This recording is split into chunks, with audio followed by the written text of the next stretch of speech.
Eleanor Wilkinson's scream caught in her throat as the back of her husband's hand connected with her cheek. She stumbled backward, catching herself against the kitchen table, the sting of the blow radiating across her face. Yet as she looked up at Warren Wilkinson's towering figure, she knew the physical pain would fade. It was the invisible wounds that never healed. "Dinner's cold again," Warren snarled, his breath heavy with whiskey as he loomed over her in their modest home on the outskirts of Columbus, New Mexico. The year was 1883, and Eleanor had been married to the town's respected merchant for 3 years that felt like 30. "I'm sorry," she whispered, her fingers trembling as she reached for the cast-iron pan. "I'll heat it again right away." Warren grunted, adjusting his waistcoat before storming to the parlor. "See that you do. And fix your hair. You look like a vagrant. What would people think if they saw the wife of Warren Wilkinson looking so disheveled?" Eleanor touched her long auburn hair, quickly tucking loose strands back into place. She knew exactly what people would think: absolutely nothing. In the 3 years she'd been married to Warren, she'd become a master of disguise. The bruises that occasionally marked her arms were explained away as clumsiness. The time her wrist had been sprained was blamed on a fall from the porch steps. The exhaustion in her eyes was attributed to the harsh desert climate. No one suspected that Warren Wilkinson, Columbus' most respected businessman, regularly used his fists to maintain order in his home. No one except her, and she had nowhere to go. The following morning, Eleanor rose before dawn to prepare Warren's breakfast. The house was quiet as she moved through the kitchen, careful not to make any unnecessary noise. Her cheek still ached from yesterday's blow, but she'd examined it in the mirror. No visible mark, just like usual. Warren was skilled that way. "Eleanor," Warren called from upstairs. "My good jacket needs pressing before I leave." "Yes, Warren," she called back, her voice steady despite the fear that perpetually lived in her chest. An hour later, Warren departed for his store in town, leaving Eleanor alone with the household chores and her thoughts. She had once been full of dreams, the daughter of a schoolteacher who had taught her to read literature and appreciate music. Now, at 26, she felt decades older, beaten down by a marriage that had become her prison. She gathered the laundry basket and stepped out onto the back porch. Their house sat a quarter-mile outside Columbus, and Eleanor treasured these moments of solitude. The vast New Mexico landscape stretched before her, rugged, unforgiving, and somehow comforting in its indifference to human suffering. As she hung the sheets to dry in the warm morning sun, she noticed a rider approaching from the direction of town. Visitors were uncommon, and Warren disliked her speaking to strangers. Eleanor hurried to finish hanging the laundry, planning to retreat inside before the rider arrived. She was too late. The man had already reached their property line and was trotting his horse toward the house. Eleanor straightened her dress and touched her hair, conscious of Warren's constant criticism about her appearance. The stranger dismounted with easy grace, tall and lean, with sun-bronzed skin and eyes the color of a summer storm. He removed his hat, revealing dark hair that curled slightly at the nape of his neck. "Morning, madam," he called, his voice carrying across the yard. "Hope I'm not disturbing you." "Name's Victor Ingram. I'm looking for work in these parts." Eleanor hesitated, her hand clutching the clothespin tightly. Warren would be furious if she engaged with this stranger, but the man's direct gaze made it impossible to simply turn away. "My husband handles all business matters at his store in town, Mr. Ingram," she replied, keeping her voice formal. "You'd do better to speak with him there." Victor Ingram studied her for a moment longer than was comfortable. "I've already been to town, madam. Mr. Wilkinson mentioned he might need help with some repairs on his property. Said I should ride out and take a look." Eleanor knew this was a lie. Warren had never mentioned hiring help, and he was far too miserly to pay for work he could force her to do. But contradicting this stranger seemed more dangerous than playing along until he left. "I see," she said carefully. "Well, my husband didn't inform me of this, but you're welcome to wait for his return this evening." Victor's gaze swept over the property, taking in the sagging porch steps, the loose shutter, the weathered fence posts. "Looks like there's plenty needing attention. Mind if I water my horse while I'm here?" Eleanor nodded, gesturing toward the well.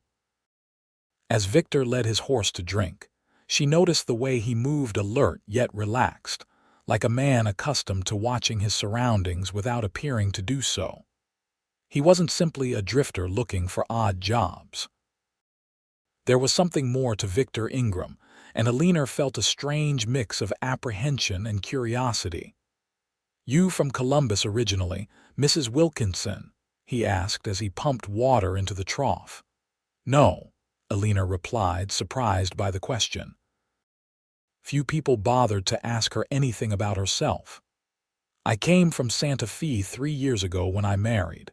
Victor nodded, watching her with those perceptive gray eyes. "Beautiful country around Santa Fe, different from here though.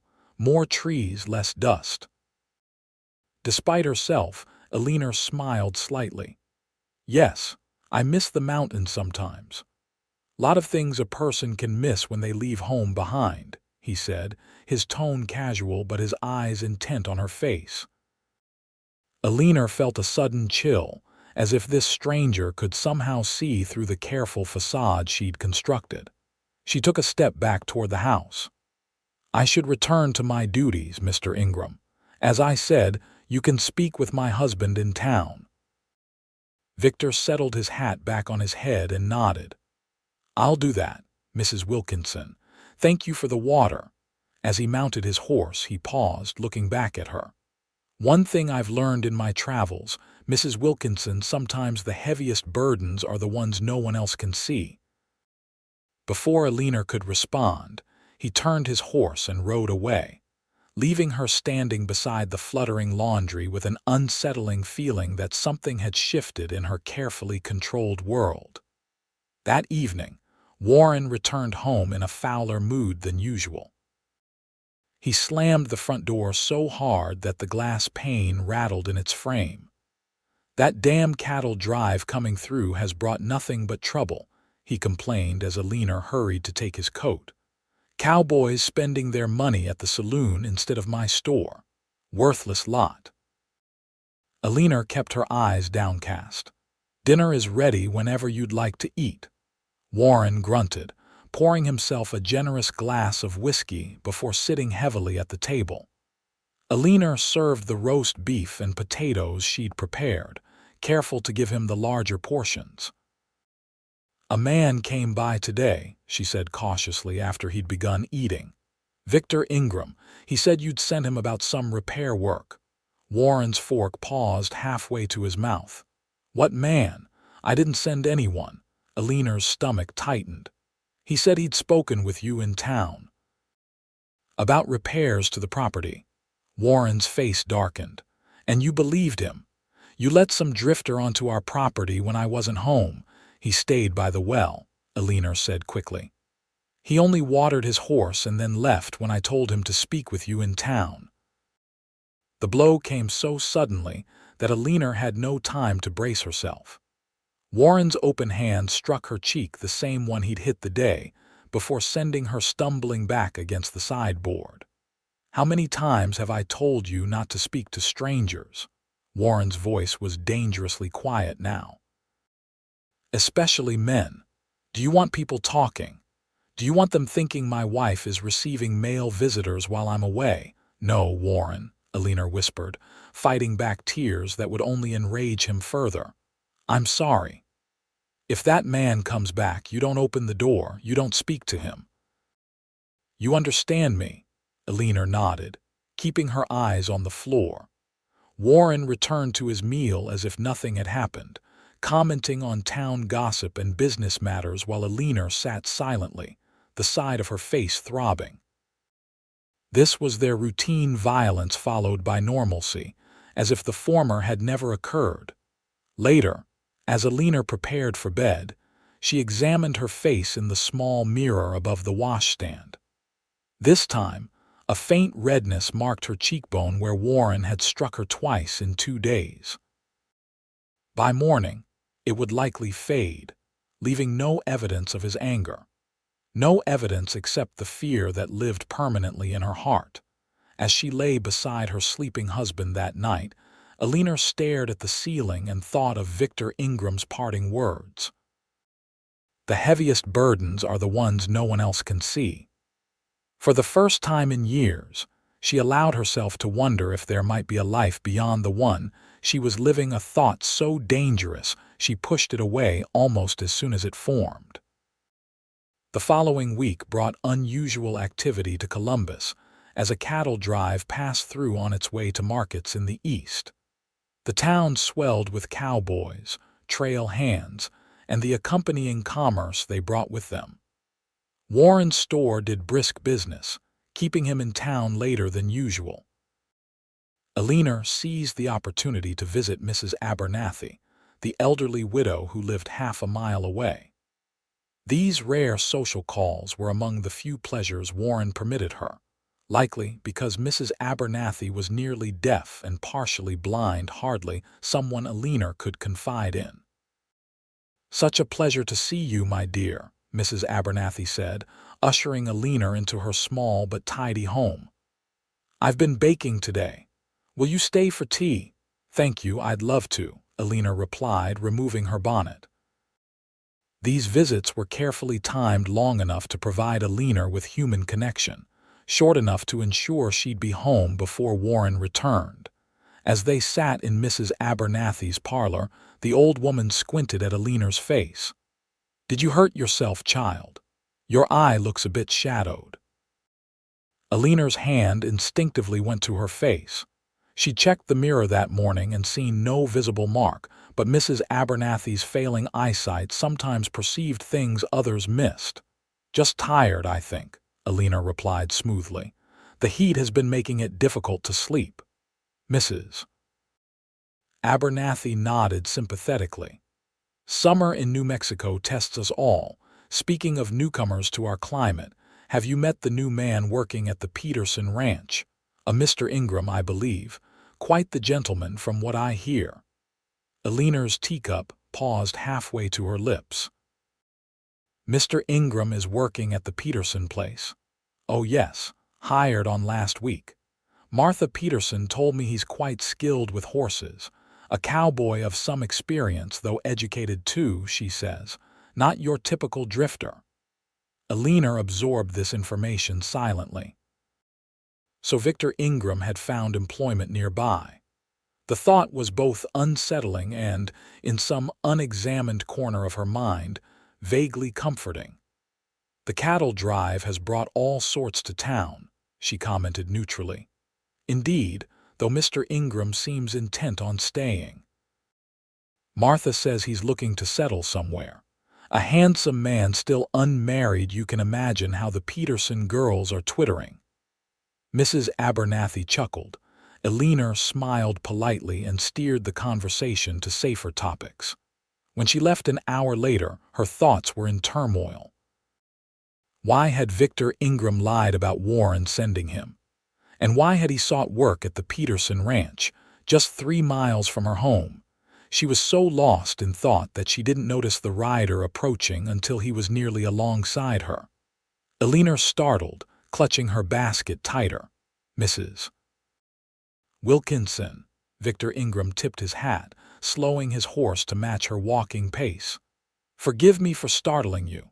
Eleanor glanced nervously toward her home, still a quarter-mile away. "Mr. Ingram, I heard you found work at the Peterson Ranch." "News travels fast in small towns," he observed with a slight smile. "Yes, Mr. Peterson hired me to help with his quarter horses." "Good man."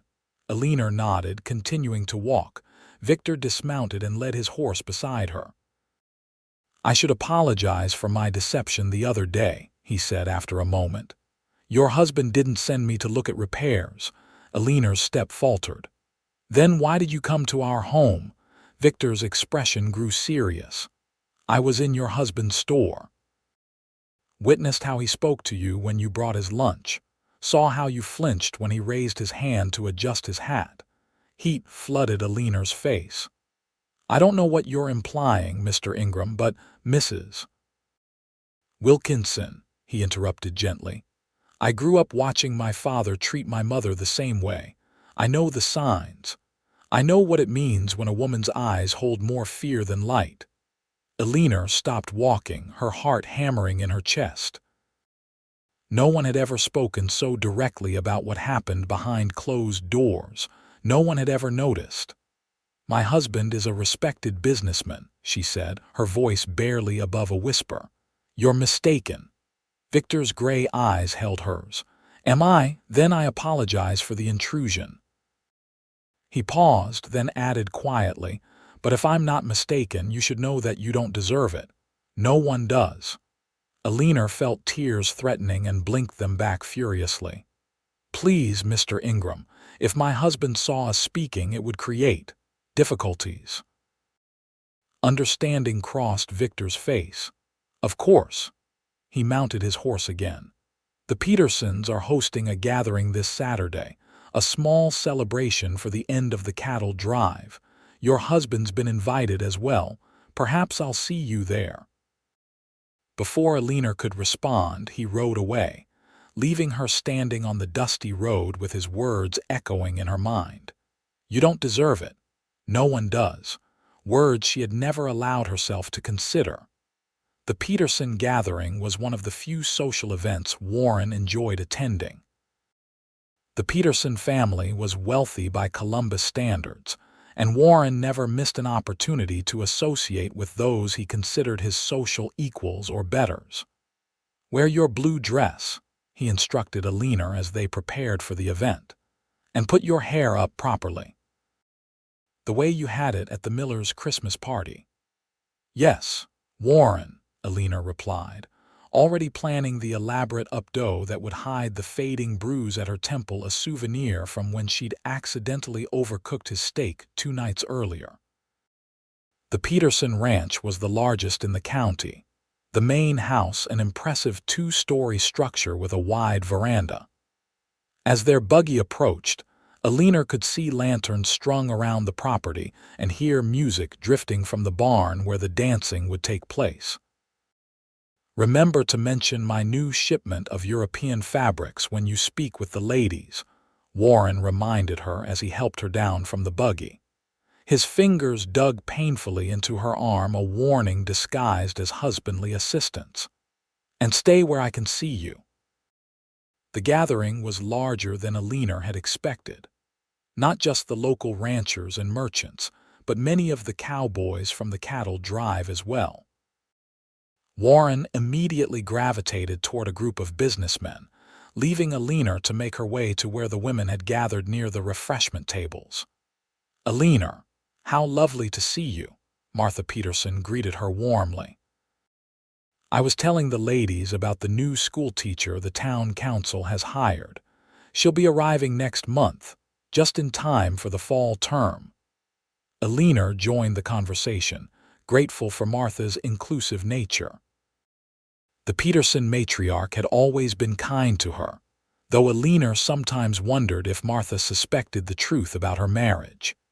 There were moments when the older woman looked at her with something like concern in her eyes.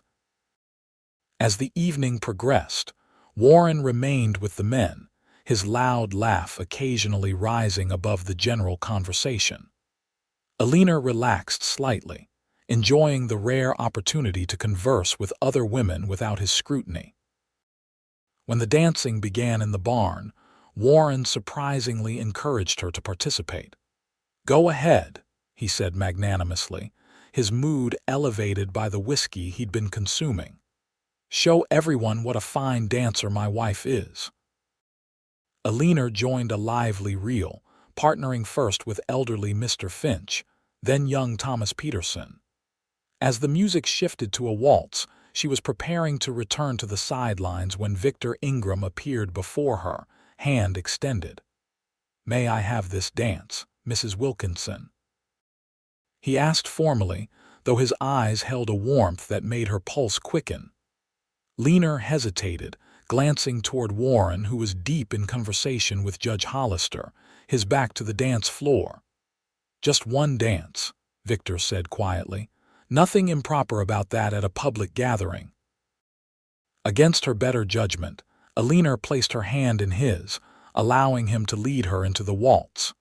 His hand at her waist was respectful, maintaining proper distance, yet she felt an unfamiliar safety in his hold.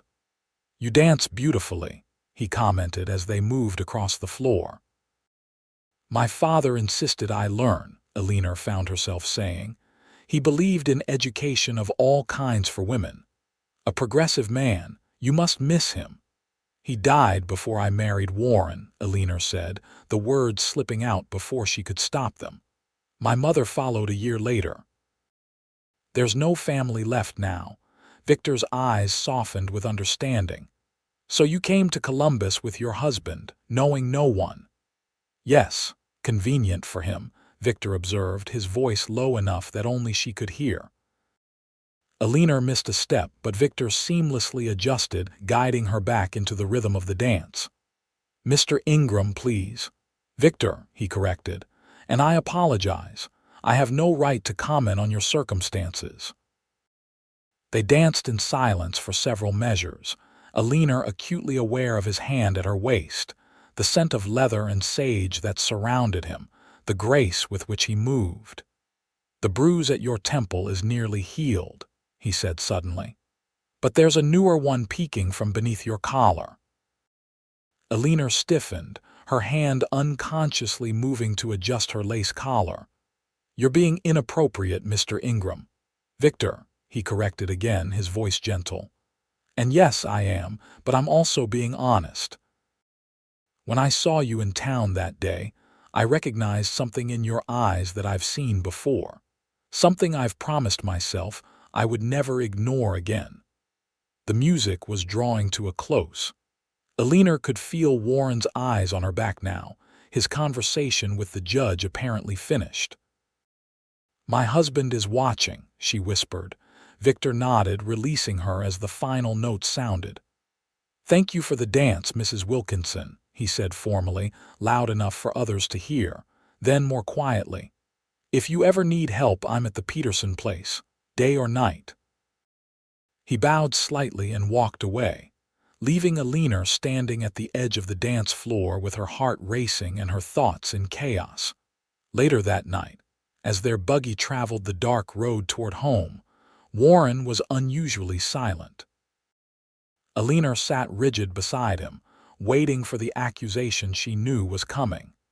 "You seem to enjoy dancing with Peterson's new hand," Warren finally said, his voice deceptively casual. "It was just a waltz," Eleanor replied carefully. "Mrs. Peterson had mentioned him. He was being polite."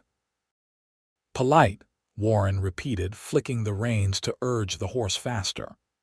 "And what did you and this polite cowboy discuss during your dance?" "Nothing of consequence. The music, the gathering. It was merely social conversation." Warren's laugh held no humor. "Social conversation. With a man who appeared at our home uninvited, a man who lied about speaking with me." Eleanor's blood ran cold. "You knew?" "Of course I knew," Warren snapped. "Peterson mentioned hiring him the very day you claimed he came to our house saying I'd sent him. Did you think I wouldn't discover the truth?" The buggy reached their home, and Warren pulled the horse to a stop with unnecessary force. He turned to Eleanor, his face shadowed in the darkness. "Get inside." Eleanor knew that tone. It promised pain. As she hurried toward the house, her mind raced, searching for words that might diffuse his anger. But once they were inside, Warren didn't shout or strike her immediately as she expected. Instead, he poured himself a whiskey and sat in his chair, watching her with cold eyes. "Take down your hair," he commanded. Eleanor's fingers trembled as she removed the pins from her elaborate updo, letting her auburn hair fall around her shoulders. "Now come here." She approached him slowly, stopping just out of arm's reach. Warren regarded her for a long moment, then set his glass aside. "You know what people would think if they knew my wife was making eyes at a common cowboy?" His voice was deadly quiet. "Do you know what they would say about Warren Wilkinson, whose wife prefers the attention of ranch hands?" "It wasn't like that," Eleanor protested weakly. "It was one dance, nothing more." Warren rose suddenly, grabbing her wrist. "I saw the way you looked at him," he hissed. "I saw you adjust your collar when he mentioned it. What else did he notice about you, Eleanor? What else did you let him see?" His grip tightened painfully. Eleanor gasped, trying to pull away. "Warren, please, you're hurting me." "Hurting you," he laughed bitterly. "You have no idea what hurt is, but you will." The first blow caught her across the cheekbone. The second struck her ribs as she fell. Eleanor curled into herself, protecting her head with her arms as Warren's rage found its full expression.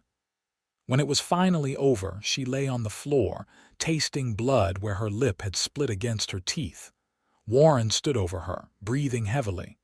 "Get up," he ordered. "Clean yourself up before you stain the carpet." Eleanor struggled to her feet, her ribs screaming in protest. Warren watched her with cold satisfaction before turning away. "I'm going back out," he announced, retrieving his hat.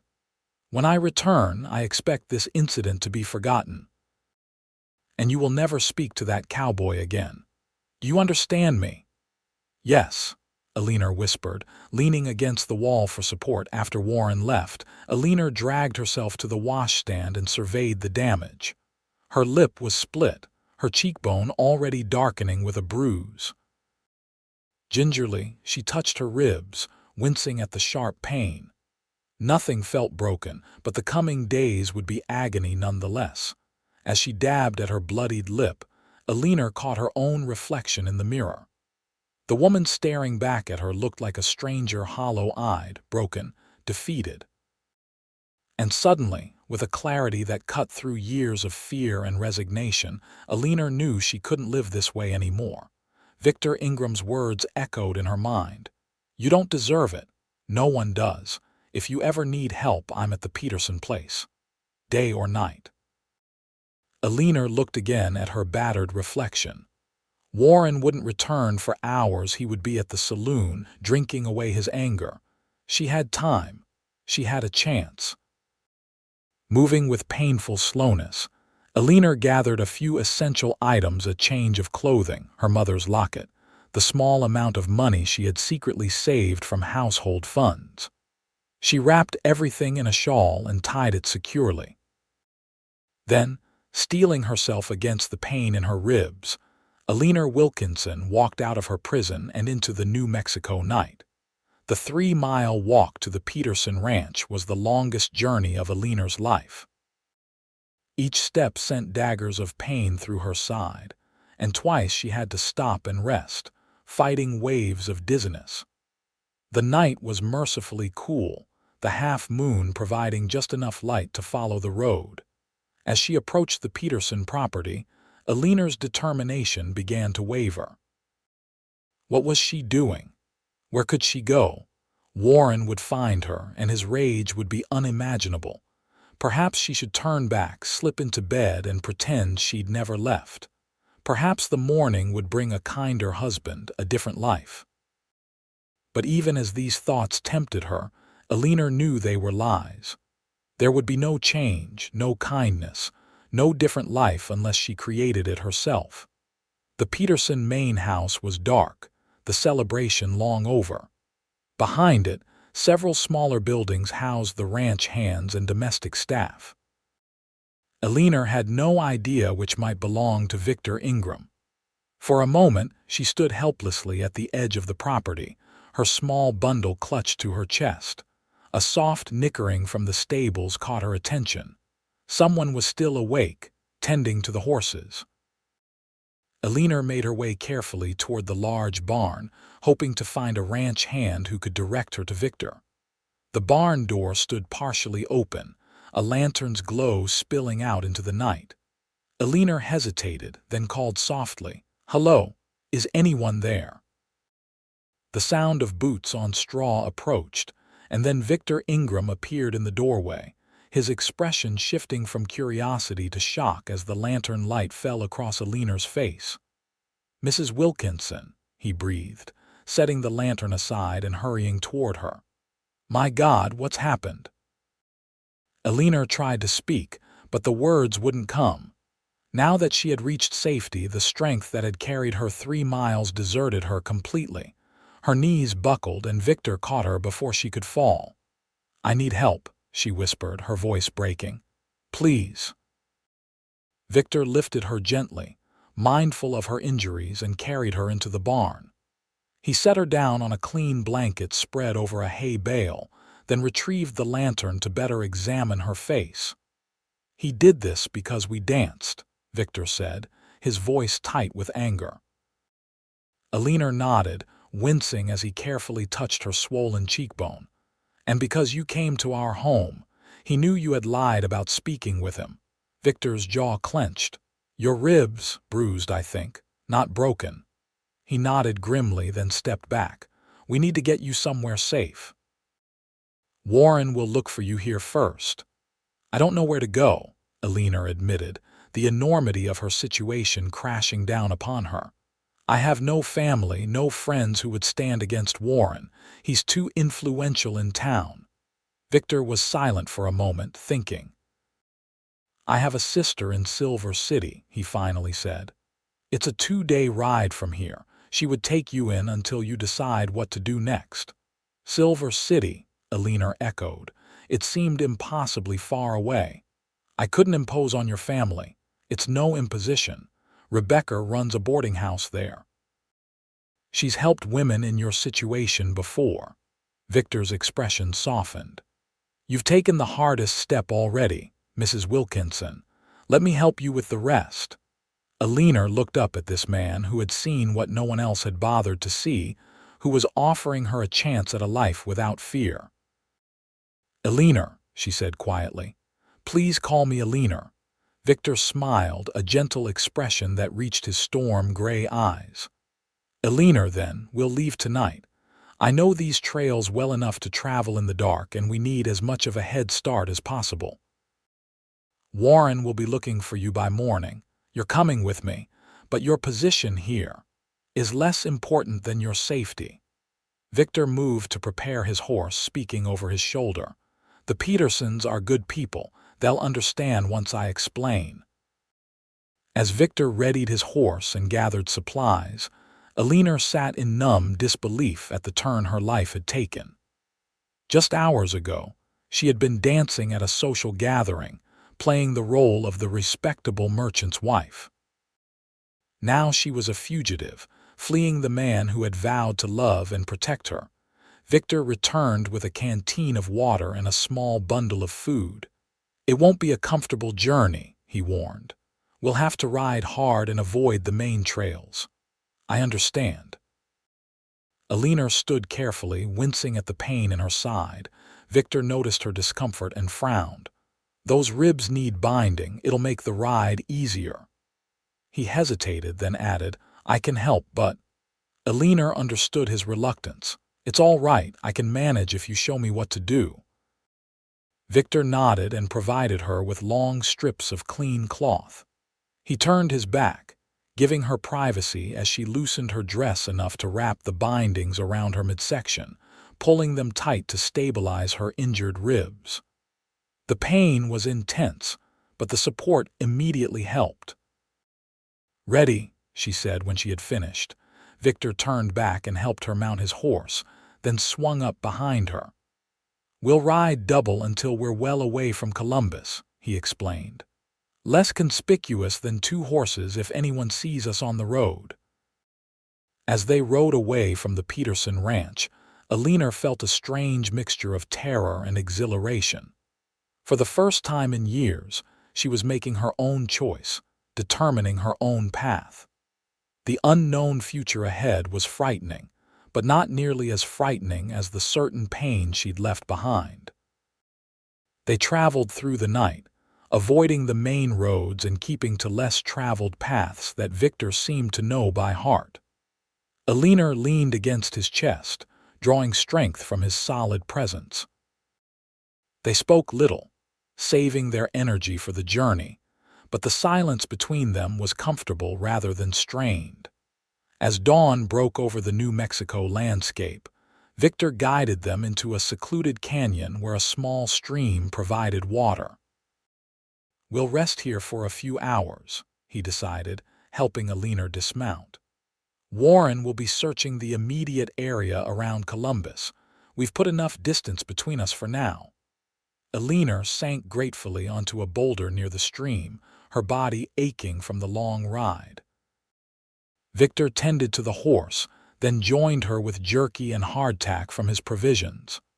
"Not exactly the breakfast they serve at the Peterson gatherings," he said with a wry smile, offering her a portion.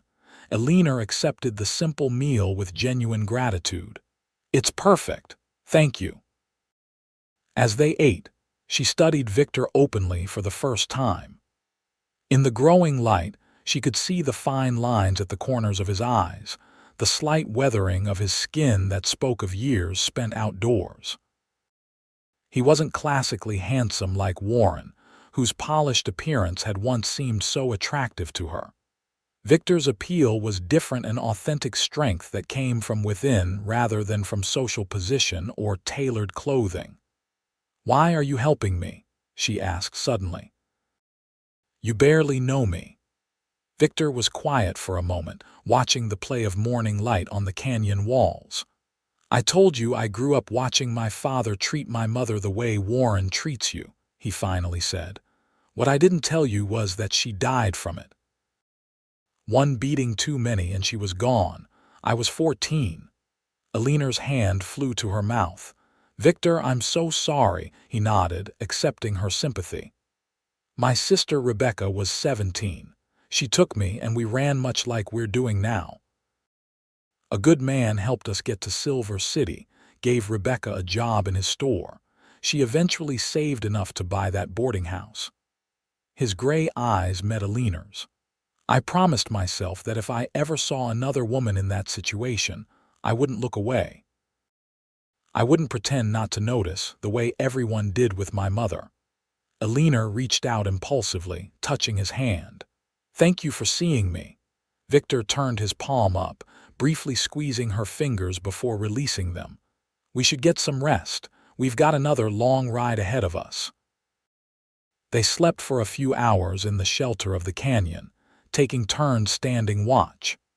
Eleanor's sleep was fitful, her dreams filled with Warren's vengeful face, but each time she woke, the sight of Victor nearby calmed her racing heart. By mid-afternoon, they were on the move again, this time with Eleanor riding a horse Victor had acquired from a small ranch along their route, purchased with cash, and no questions asked. They kept to the backcountry, avoiding settlements where news of a missing wife might have traveled. "Will Warren really come after me?"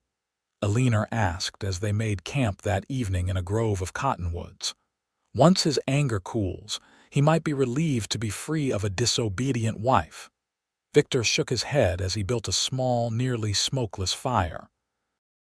"Men like Warren don't see wives as people with the right to leave. They see them as possessions. His pride won't let him accept that you've gone, especially with another man's help." Eleanor huddled closer to the tiny fire, absorbing this truth.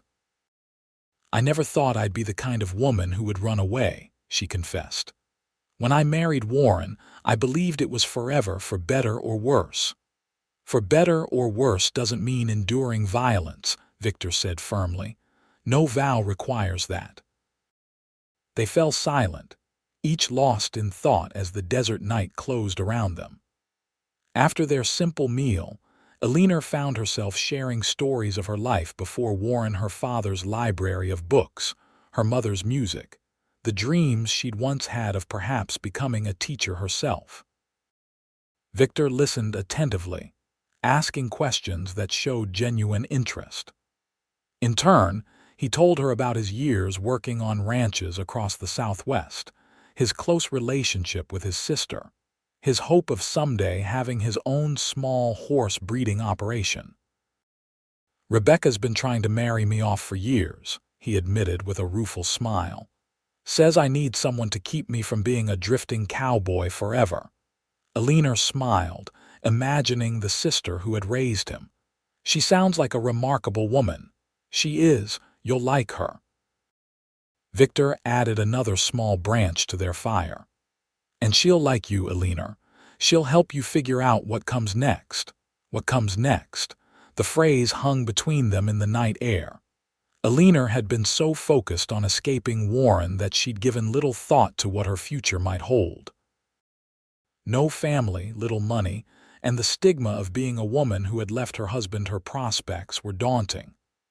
"I don't know how to thank you," she said softly. "Not just for helping me escape, but for making me see that I could." Victor's eyes reflected the flickering firelight. "You don't need to thank me. Your courage is your own." Their gazes held for a long moment, and Eleanor felt something shift between them, a recognition of connection that went beyond rescuer and rescued. In another life, under different circumstances, it might have been the beginning of something more. But here, now, it was simply a moment of understanding between two people brought together by fate and darkness. The following day's journey took them through increasingly mountainous terrain as they approached Silver City. Eleanor marveled at the changing landscape, the red rocks giving way to pine-covered hills, the air growing cooler as they gained elevation. By late afternoon, they crested a ridge and Victor reined his horse to a stop, gesturing ahead. "There it is, Silver City." Eleanor gazed at the settlement sprawled across a valley below.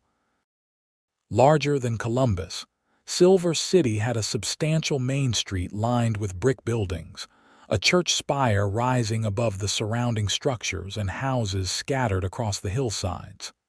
"It looks peaceful," she observed. Victor nodded. "It's a good town." Mining brought it to life, but it's settled into something more stable now. "Rebecca's place is on that far hill," he pointed. "The two-story house with the blue trim." As they rode into town, Eleanor felt conspicuous despite the plain clothing and hat that concealed most of her still bruised face. She had never traveled without Warren or her parents, never arrived in a new place with no established identity or position. She was, she realized, free in a way she had never been before, and it was terrifying. Victor seemed to sense her anxiety.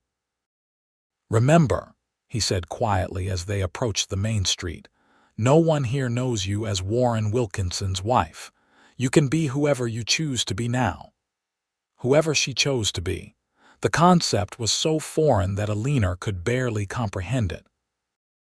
Rebecca Ingram's boarding house was a well-maintained structure with a wide front porch and tidy flower beds. As they approached, a tall woman emerged from the front door, shading her eyes against the late afternoon sun. Her resemblance to Victor was immediately apparent, the same gray eyes, the same direct gaze. "Victor," she called, surprise and pleasure in her voice. "What brings you?"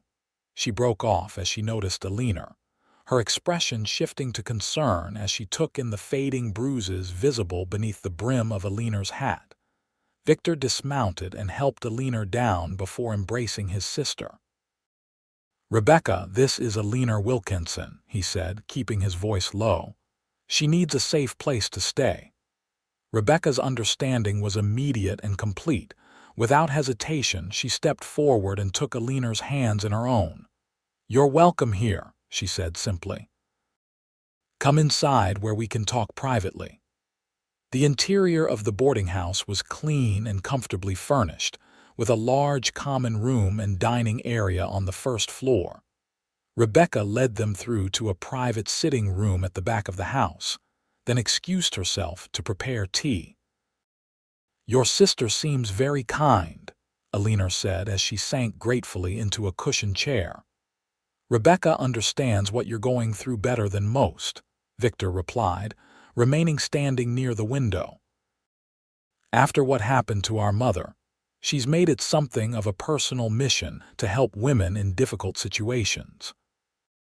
When Rebecca returned with a tea tray, her efficient manner reminded Eleanor of the capable ranch wives she had known in Columbus, women who managed households, children, and often businesses with quiet competence. "Now," Rebecca said as she poured the tea, "Victor's note said you were leaving an abusive husband in Columbus. I assume he'll be looking for you." Eleanor was startled. "Note, you sent a message ahead," Victor nodded. "Yesterday morning when we stopped at that ranch. I paid a rider to bring Rebecca word that we were coming."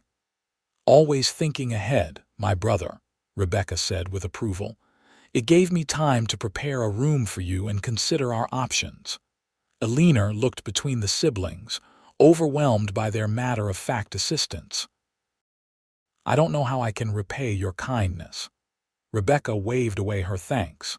"First, we need to address your immediate safety.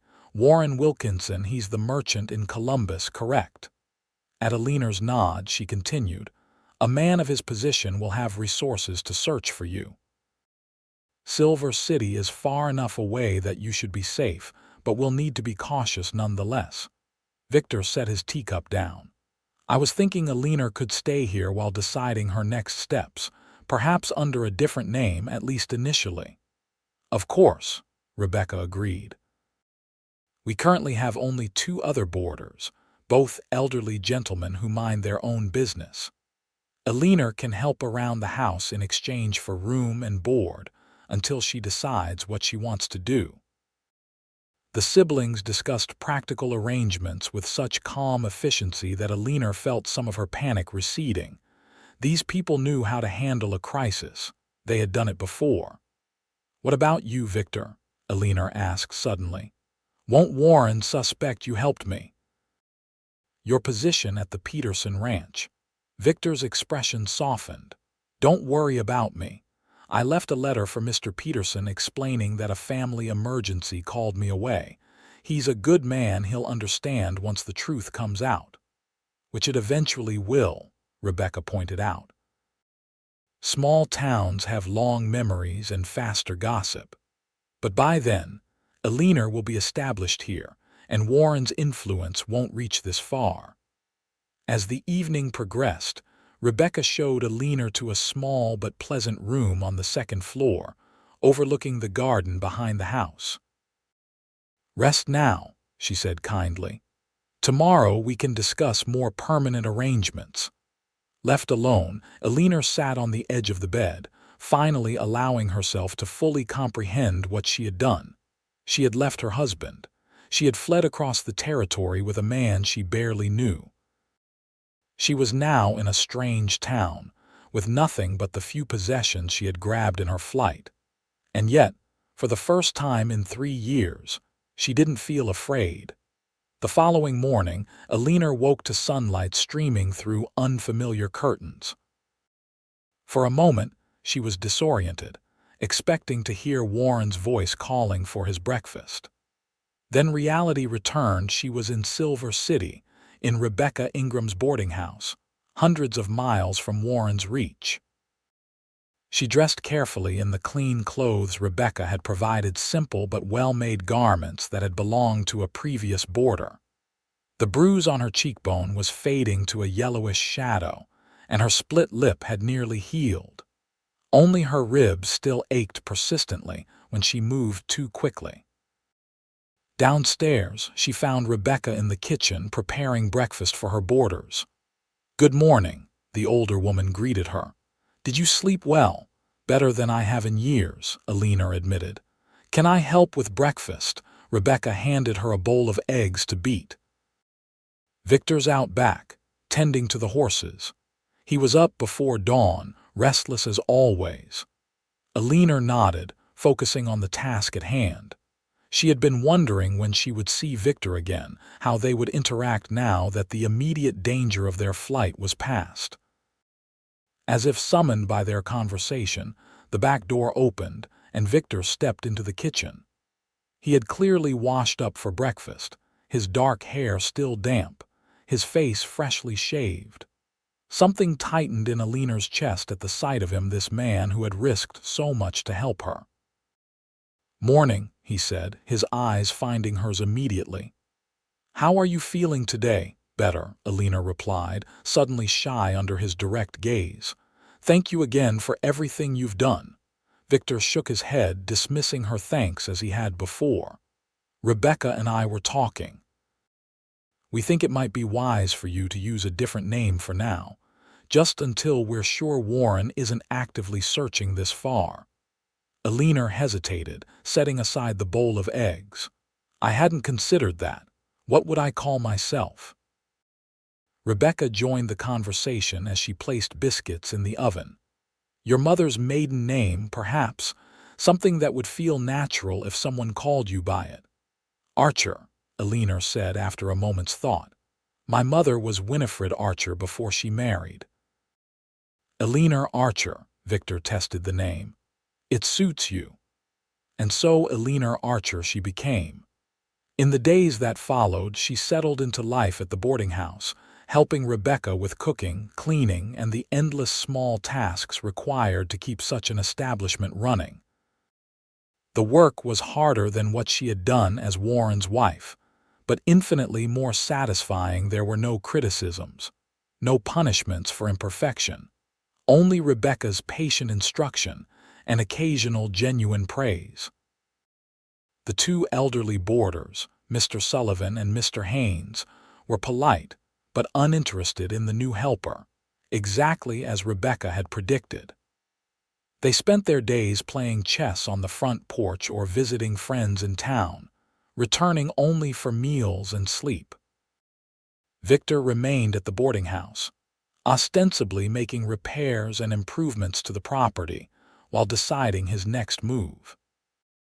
Eleanor often found herself working alongside him, holding a ladder while he fixed loose shingles, helping to paint the back porch, weeding the garden as he repaired the fence that surrounded it. These shared tasks led to conversations that ranged from childhood memories to favorite books to dreams for the future. Eleanor discovered that Victor had received more education than most cowboys, attending school in St. Louis until his mother's death had forced him and Rebecca to flee west. He was well-read, thoughtful, and possessed a dry humor that frequently surprised her into laughter. In turn, Victor seemed genuinely interested in Eleanor's thoughts and opinions, encouraging her to speak freely in a way Warren never had. When she mentioned her former ambition to teach, he didn't dismiss it as impractical feminine fancy. "Why couldn't you still do that?" he asked one evening as they sat on the back porch, watching the sunset paint the distant mountains. "Silver City has a school. They might need assistance." Eleanor shook her head. "I never completed any formal training, and besides, who would hire a woman with my situation? Your situation being that you had the courage to leave a man who was hurting you." Victor's voice held an edge. "Rebecca says attitudes are changing. There are more opportunities for women now, especially out west." "Perhaps," Eleanor allowed, not wanting to diminish his encouragement. "But first, I need to establish myself here, become Eleanor Archer in more than just name." Victor studied her profile in the fading light. "You already are more than a name, Eleanor. You always have been, even when Warren tried to convince you otherwise." His words warmed something long cold within her, and Eleanor found herself turning to meet his gaze. The intensity she found there made her breath catch admiration, yes, but something more personal as well. Something that might have been the beginning of desire. Victor seemed to realize the shift in the atmosphere between them. He looked away first, clearing his throat. "Rebecca mentioned the mercantile is looking for help. Might be a good place to start." The moment passed, but Eleanor carried the memory of it with her, the first hint that Victor might see her as more than someone to rescue, that he might be feeling the same inexplicable connection that had been growing in her own heart. 2 weeks after their arrival in Silver City, Rebecca received a letter from a friend in Columbus. She called Eleanor and Victor into her sitting room, her expression grave as she unfolded the paper. "Warren is searching for you," she said without preamble. "According to Martha, he's telling everyone you were kidnapped by the cowboy who had been working at the Peterson ranch." Eleanor felt the blood drain from her face. "Kidnapped? But that's not, of course it isn't true," Rebecca interrupted gently.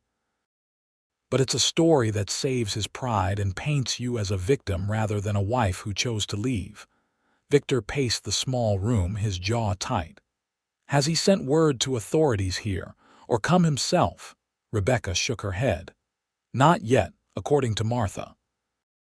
He's focused his search closer to home, Santa Fe, Las Cruces. He doesn't know about my connection to you, Victor, so he has no reason to look in Silver City specifically. But he could eventually expand his search," Victor pointed out, "if he's determined enough. Which is why Eleanor needs to establish herself here as quickly as possible," Rebecca said firmly. "The longer she's known as Eleanor Archer, the harder it will be for him to simply claim her and take her back."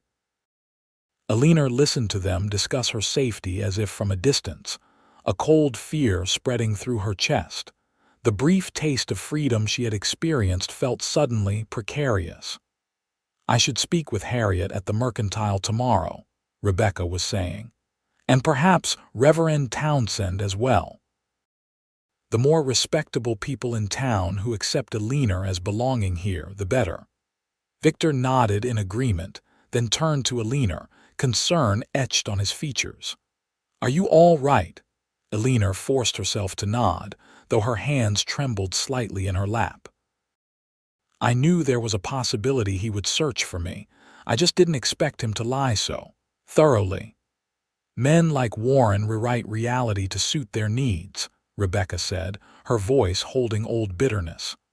"My father was the same. In his mind, he never hurt our mother. She simply fell or had accidents." Victor crossed to Eleanor and knelt before her chair, taking her cold hands in his warm ones. "Listen to me," he said intently.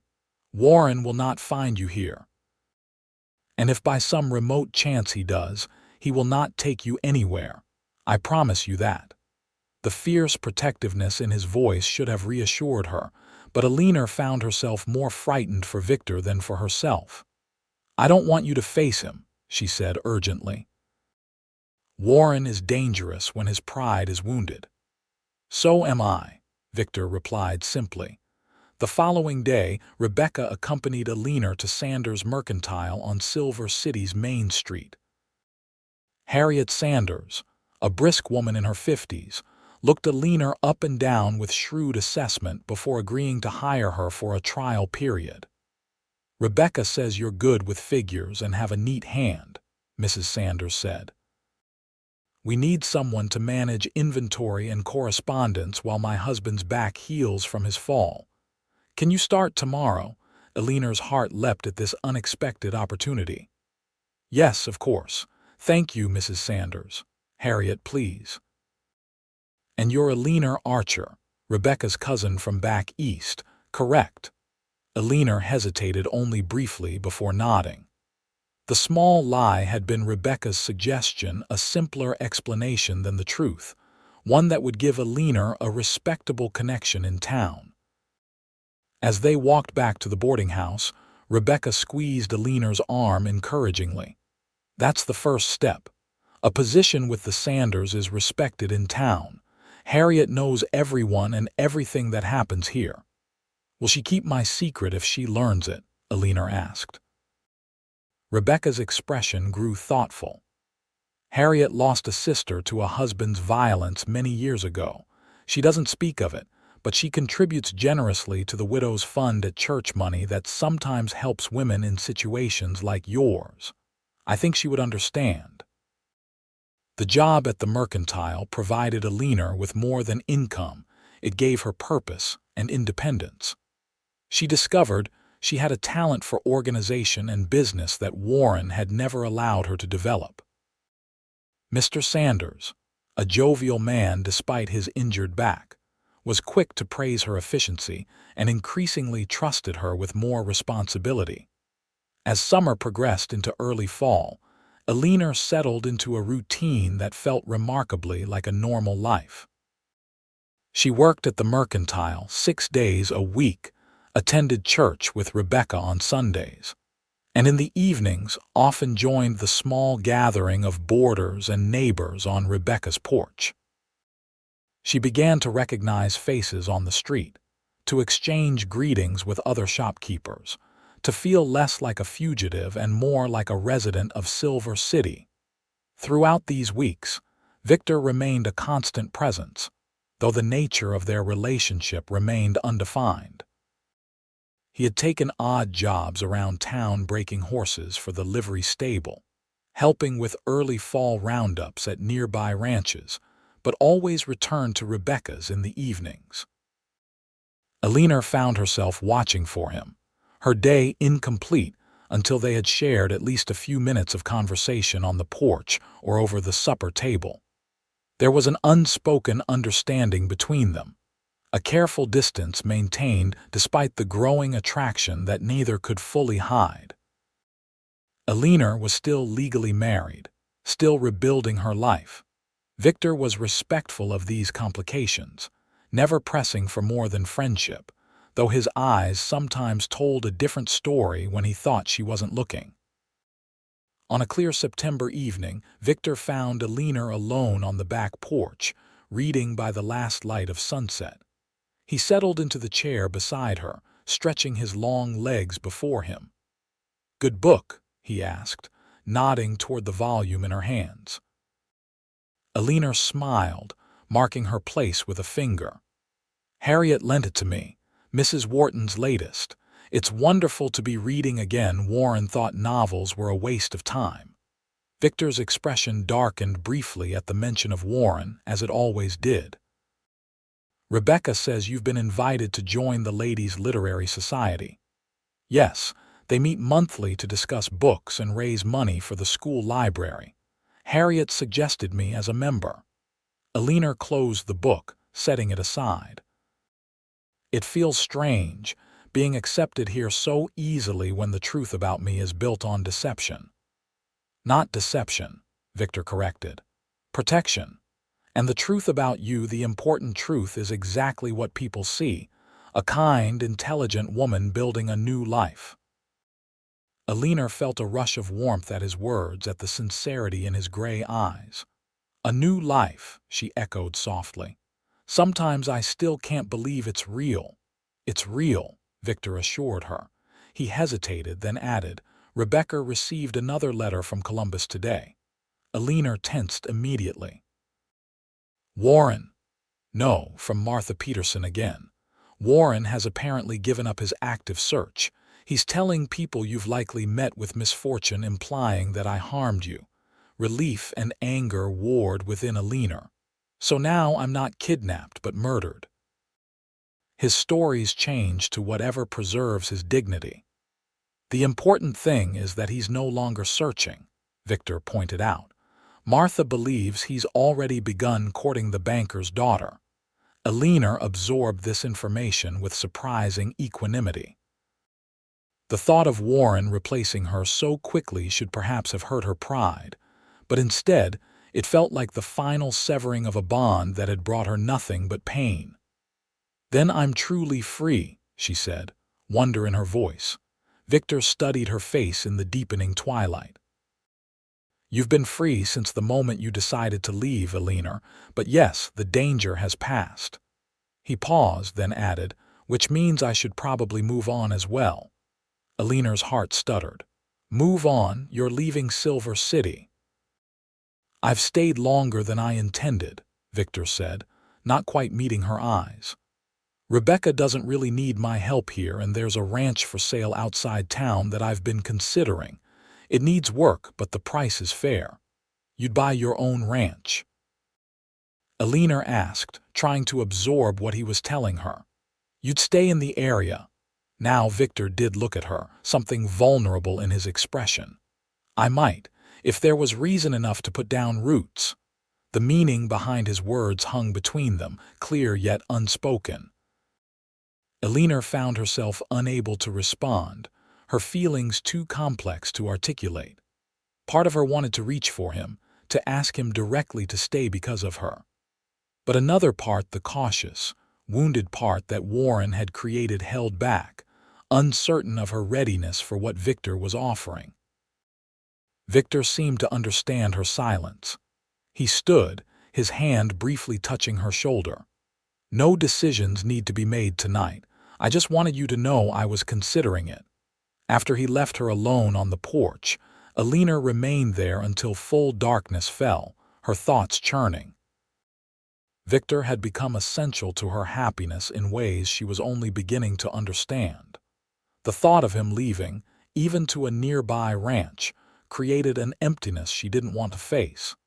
Yet how could she ask him to stay? What could she offer him when she was still legally bound to another man, when her own identity was still forming after years of suppression?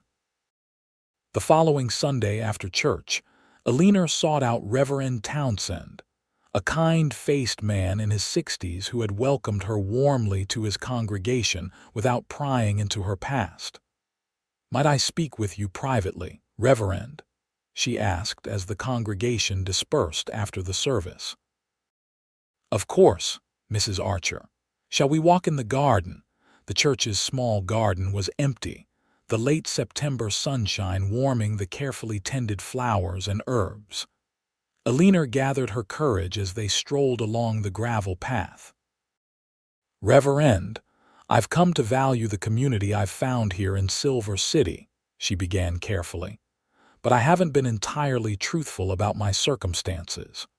Reverend Townsend's expression remained gentle.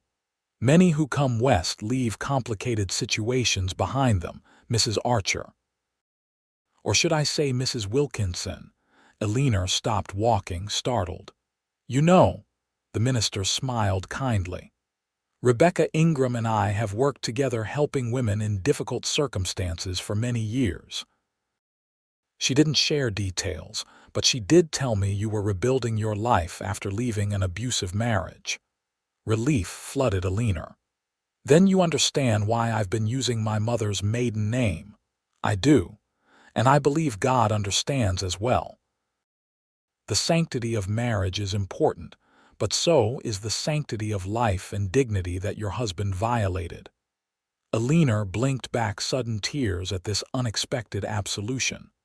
"Thank you, Reverend, but I'm still legally married and I find myself caring for someone else, deeply." Understanding dawned in the minister's eyes. "Young Mr. Ingram, I presume." Eleanor nodded, heat rising in her cheeks. "Nothing improper has occurred," she hastened to add. "Victor has been nothing but respectful, but I cannot deny my feelings, nor, I think, can he." Reverend Townsend considered this as they resumed walking. "The legal dissolution of marriage is complex, especially given your situation, but it is not impossible." He glanced at her. "Would you consider a divorce, Mrs. Wilkinson?" The word hung in the air between them, divorce, with all its social stigma and practical complications. Yet Eleanor found herself nodding firmly. "Yes, to be truly free to build a new life honestly, I would." "Then I suggest you speak with Judge Harmon. He's a fair-minded man who has granted divorces in cases of abandonment and cruelty. Your residence in Silver City these past months, combined with evidence of your husband's abuse, might be sufficient grounds." Eleanor thought of the faded bruises that had marked her body when she arrived, of Rebecca's testimony about her condition, of Victor's witness to Warren's controlling behavior. It might indeed be enough. "Thank you, Reverend," she said sincerely. "Your understanding means more than you know." The minister patted her hand. "God's grace extends to new beginnings, Mrs. Wilkinson. Remember that." The next day, Eleanor visited Judge Harmon's office on her lunch break from the Mercantile. The judge, a silver-haired man with penetrating blue eyes, listened to her story without interruption, then outlined the legal process for obtaining a divorce in the New Mexico territory. "It won't be quick," he warned her. "And your husband could contest it, though given the circumstances and distance, he may choose not to. But yes, I believe you have grounds for dissolution on the basis of cruelty." Eleanor left his office with a mixture of hope and trepidation. The path ahead would be challenging, but for the first time, she could see its in-point true freedom, legally recognized, and the possibility of a future not shadowed by Warren's claim on her. That evening, she found Victor in Rebecca's workshop behind the house, repairing a broken chair. He looked up at her approach, his face lighting with the smile that had become increasingly precious to her. "Eleanor," he greeted her, setting aside his tools. "Rebecca said you visited Judge Harmon today." Of course, Rebecca would have heard Silver City might be larger than Columbus, but news still traveled quickly. Eleanor nodded, suddenly nervous about the conversation ahead. "I've decided to file for divorce," she said directly, watching his reaction. "It may take months, but Judge Harmon believes it's possible given the circumstances." Victor's expression remained carefully neutral, though a flash of something hope perhaps showed briefly in his eyes. "That's a significant decision. Are you certain it's what you want?" "Yes." Eleanor moved closer, her resolve strengthening. "I want to build my future honestly, Victor. I want to be Eleanor Archer not just in name but in truth, free to make my own choices." "And what choices would those be?" Victor asked softly, still not moving toward her. Eleanor took a deep breath. "That would depend in part on you, on whether you still intend to move on as you mentioned." Now Victor did step closer, close enough that she could see the flecks of blue in his gray eyes. "That depends on what reason I might have to stay." "I think you know," Eleanor whispered, her heart pounding. "I think you've known since Columbus." Victor reached out slowly, his fingers brushing her cheek where Warren's bruises had once been. "I've wanted to tell you how I feel for so long," he admitted. "But you needed time and freedom, and I didn't want to be another man making claims on you." "You aren't," Eleanor assured him, leaning slightly into his touch. "You're the man who saw me when I was invisible, who helped me find myself again." Victor's hand cupped her face gently, reverently. "I love you, Eleanor. I think I began falling in love with you that first day in Columbus, when you stood by your laundry line with such quiet dignity, despite everything you were enduring." The words Eleanor had been afraid to even hope for washed over her like a benediction. "I love you too," she whispered.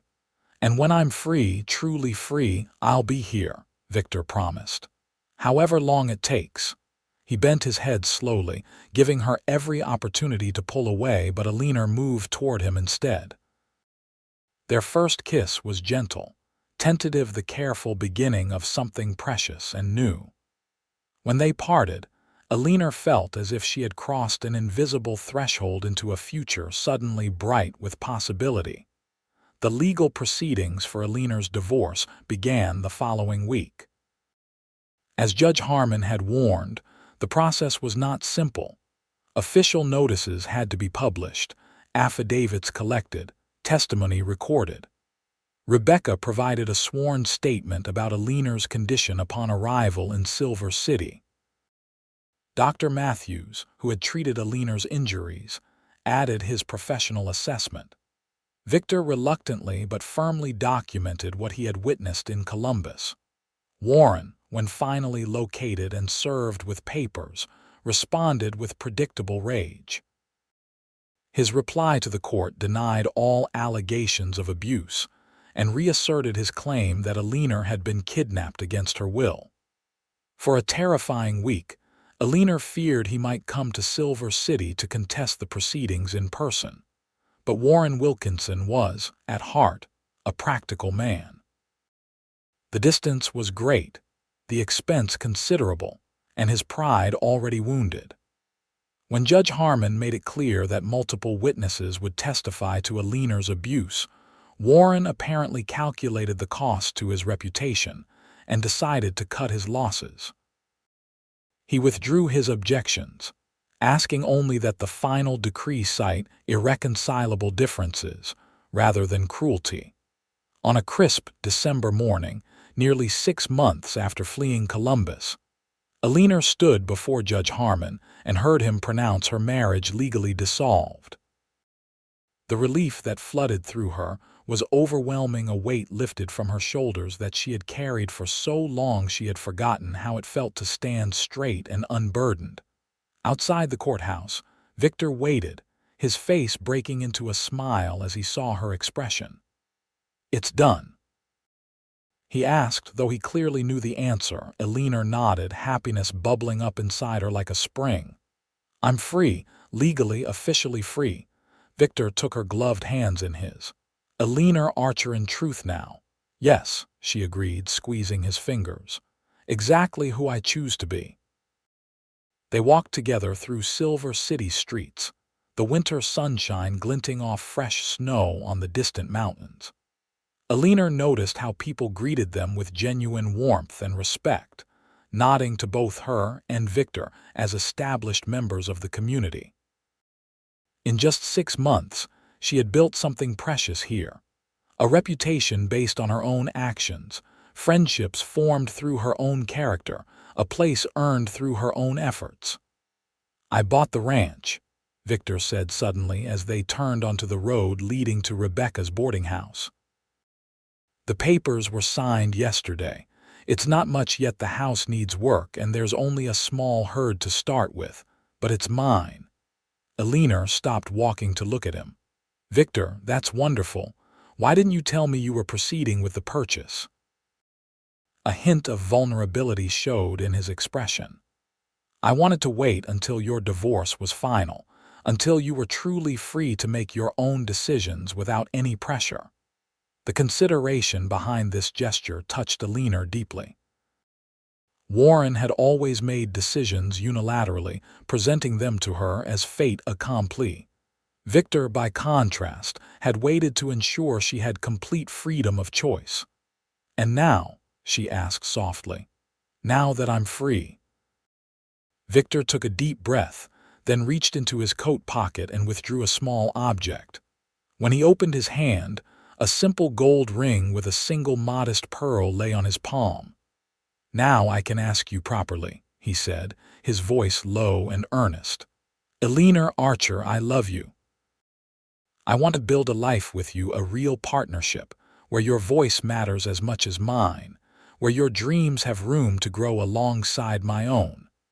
He knelt in the snow, heedless of the cold or the curious glances of passers-by.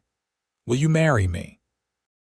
Eleanor looked down at this man who had risked everything to help her, who had seen her worth when she had forgotten it herself, who was now offering her not a cage but a horizon.